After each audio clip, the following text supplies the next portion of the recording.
দীর্ঘদিন পর একই মঞ্চে দেখা গেল বলিউডের তিন কিংবদন্তি শাহরুখ খান, সালমান খান ও আমির খানকে। সৌদি আরবের রিয়াদে অনুষ্ঠিত জয় ফোরাম 2025-এ একই সঙ্গে উপস্থিত হয়ে ভক্তদের মাঝে সৃষ্টি করেছে প্রবল উচ্ছ্বাস।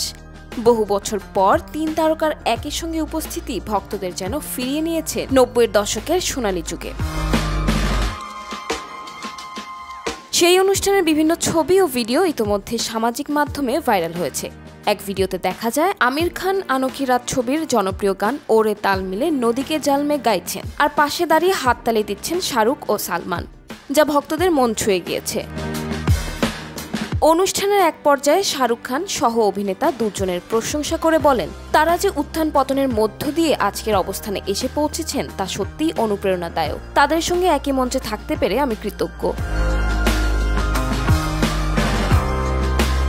তিনি আরও বলেন, দর্শকরাই আমাদের সবচেয়ে বড় শক্তি, তাদের ভালোবাসাই আমাদের এগিয়ে রাখে। একজন শিল্পী হিসেবে আমি দর্শকদের সেবায় আছি, যাতে তারা আমাদের সিনেমা দেখে অনুপ্রাণিত হয়।